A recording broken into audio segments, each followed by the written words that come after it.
তারকেশ্বর মন্দিরে জল ঢালতে এসে মৃত্যু হল এক পুণ্যার্থী। মৃতের নাম অমিত পাকড়ে, বয়স বছর ৩৫, বাড়ি হাওড়া জেলার বালি এলাকায়। এদিন সকালেই বাইক নিয়ে 10 জন বন্ধু আত্মীয় তারকেশ্বর মন্দিরে জল ঢালার উদ্দেশ্যে শেওড়াফুলি আসে। শেওড়াফুলি নিমাই তীর্থ ঘাট থেকে জল তুলে বাইকে তারকেশ্বরের উদ্দেশ্যে রওনা হয় তারা।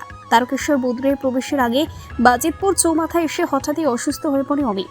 তড়িঘড়ি তারকেশ্বর গ্রামীণ হাসপাতালে নিয়ে এলে চিকিৎসা শুরু করার কিছুক্ষণের মধ্যেই মৃত্যু হয় তার। ঘটনাটা আমরা তারকেশ্বরে আসছিলাম, গেটের সামনে যেখানে নৌন্টি হয় ওখান থেকে পুলিশ বললো যে তোমরা গাড়ি নিয়ে ঢুকতে পারবে না।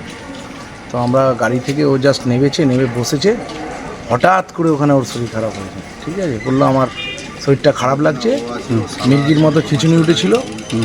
ওকে সঙ্গে সঙ্গেই আমরা পেছন দিকে হসপিটাল নিয়ে এসেছি। ডাক্তারের সামনে বুকে প্রচণ্ড যন্ত্রণা হচ্ছিল।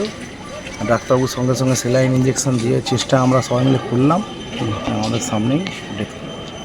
কোথা থেকে আসছিলেন? আমরা বালি থেকে। কতজন এসছেন? আমরা 10 জন এসেছিলাম বাইকে। বাইক।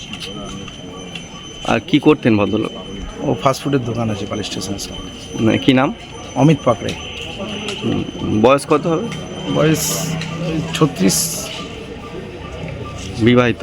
বিবাহিত, 2 মেয়ে আছে। মানে কি হঠাৎ করে কি হতে পারে মনে হয়? আমরা বলতে পারছি না।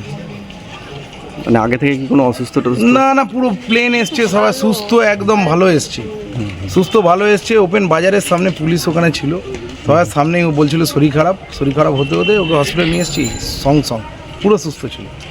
আপনার নাম? আমার নাম কমল পাকড়ে। ক্যামেরা রূপমের সাথে উপেন্দ্র রাত কোলার রিপোর্ট, জেসবা 24 বাংলা।